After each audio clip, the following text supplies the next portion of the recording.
ನೀತಿ ಸಂಹಿತೆ ಘೋಷಣೆಯ ಹಿನ್ನೆಲೆಯಲ್ಲಿ ಜಿಲ್ಲೆಯ ಚೆಕ್ಪೋಸ್ಟ್ನಲ್ಲಿ ಬಿಗಿ ಬಂದೋಬಸ್ತ್. ಕಾರವಾರದ ಚೆಕ್ಪೋಸ್ಟ್ನಲ್ಲಿ ಸಿಂಗಲ್ ಬಂದೋಬಸ್ತ್. ಲೋಕಸಭಾ ಚುನಾವಣೆ ನೀತಿ ಸಂಹಿತೆ ಘೋಷಣೆಯಾಗಿ ಕೇವಲ 2 ವಾರದಲ್ಲಿ ಜಿಲ್ಲೆಯಾದ್ಯಂತ ವಿವಿಧ ಚೆಕ್ಪೋಸ್ಟ್ಗಳಲ್ಲಿ ವಶಪಡಿಸಿಕೊಂಡ ಮದ್ಯ ಹಾಗೂ ಮದ್ಯ ಸಾಗಾಟಕ್ಕೆ ಬಳಸಿದ ವಾಹನಗಳ ಮೌಲ್ಯ 1 ಕೋಟಿ ರೂಪಾಯಿ ದಾಟಿದರೆ 10 ಲಕ್ಷ ರೂಪಾಯಿಗೂ ಮೀರಿ ದಾಖಲೆಗಳಿಲ್ಲದ ನಗದು ವಶಪಡಿಸಿಕೊಳ್ಳಲಾಗಿದೆ. ಕಳೆದ ಮಾರ್ಚ್ 16ಕ್ಕೆ ನೀತಿ ಸಂಹಿತೆ ಘೋಷಣೆ ಆಗಿದ್ದು, ಉತ್ತರ ಕನ್ನಡ ಜಿಲ್ಲೆಯಾದ್ಯಂತ ಚುನಾವಣಾ ಅಕ್ರಮ ತಡೆಯಲು 75 ಫ್ಲೈಯಿಂಗ್ ಸ್ಕ್ವಾಡ್ಗಳನ್ನು ರೂಪಿಸಲಾಗಿದೆ. ಜಿಲ್ಲಾದ್ಯಂತ 95 ಸ್ಟಾಟಿಕ್ ಸರ್ವೇಲೆನ್ಸ್ ಟೀಮುಗಳನ್ನು ಕಾರ್ಯಜರುಗಿಸುತ್ತವೆ. ಜಿಲ್ಲೆಯಾದ್ಯಂತ ಒಟ್ಟು 14 ಅಬಕಾರಿ ತಂಡಗಳನ್ನು ಕೂಡ ನಿಯೋಜನೆ ಮಾಡಲಾಗಿದೆ. ನೀತಿ ಸಂಹಿತೆ ಉಲ್ಲಂಘನೆ ಆಗದಂತೆ ಜಿಲ್ಲೆಯಾದ್ಯಂತ 25 ಚೆಕ್ಪೋಸ್ಟ್ಗಳ ಮೂಲಕ ತಪಾಸಣೆ ನಡೆಸಲಾಗುತ್ತದೆ. ಕಾರವಾರದ ಗಡಿಭಾಗದ ಮಾಜಾಳಿಯ ಚೆಕ್ಪೋಸ್ಟ್ ಬಳಿ ರಸ್ತೆಗೆ ಡಿವೈಡರ್ ಇದ್ದು 2 ರಸ್ತೆಗಳಿವೆ.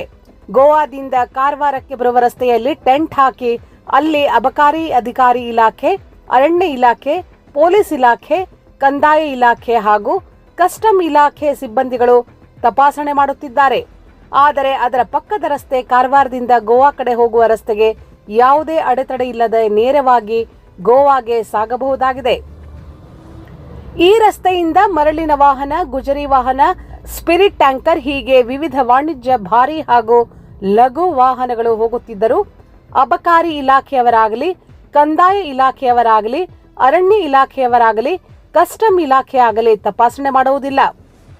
ಈ ಕುರಿತು ಅಧಿಕಾರಿಗಳನ್ನು ಕೇಳಿದರೆ ನಮಗೆ ಮೇಲಧಿಕಾರಿಗಳು ಗೋವಾ ಕಡೆಯಿಂದ ಬರುವ ವಾಹನವನ್ನು ಮಾತ್ರ ತಪಾಸಣೆ ಮಾಡುವಂತೆ ಆದೇಶಿಸಿದ್ದಾರೆ ಅನ್ನುತ್ತಾರೆ. ಹಾಗಾದರೆ ಕರ್ನಾಟಕದಿಂದ ಅಕ್ರಮವಾಗಿ ಸಾಗಾಟವಾಗುವ ವಾಹನಗಳನ್ನು ತಡೆಯುವವರು ಯಾರು ಅನ್ನುವ ಪ್ರಶ್ನೆ ಜನರಲ್ಲಿ ಮೂಡುತ್ತಿದೆ.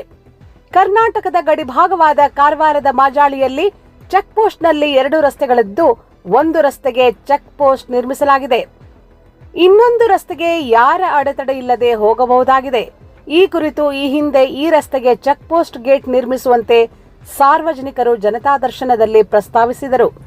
ಆದರೂ ಇನ್ನೂವರೆಗೆ ಈ ರಸ್ತೆಗೆ ತಪಾಸಣೆ ಕಾರ್ಯ ನಡೆಯುವುದಿಲ್ಲ. ಇದಕ್ಕೆ ಯಾರ ಕೃಪಾಶೀರ್ವಾದ ಇದೆ ಅನ್ನೋದು ಯಕ್ಷ ಪ್ರಶ್ನೆಯಾಗಿದೆ. ಈ ಬಗ್ಗೆ ಗೋವಾದ ಚೆಕ್ಪೋಸ್ಟ್ ಅಧಿಕಾರಿಗಳನ್ನು ವಿಚಾರಿಸಿದರೆ, ನಾವು ನಮ್ಮ ಕರ್ತವ್ಯವನ್ನು ಮೇಲಧಿಕಾರಿಗಳ ಆದೇಶದಂತೆ ನಮ್ಮ ಗಡಿಗೆ ಬರುವ ವಾಹನ ಹಾಗೂ ಹೋಗುವ ವಾಹನಗಳನ್ನು ತಪಾಸಣೆ ಮಾಡುತ್ತೇವೆ. ಆದರೆ ಕರ್ನಾಟಕ ಗಡಿಯಲ್ಲಿ ತಪಾಸಣೆ ಮಾಡುವ ಜವಾಬ್ದಾರಿ ಅಲ್ಲಿ ಅಧಿಕಾರಿಗಳದ್ದು ಅನ್ನುತ್ತಾರೆ.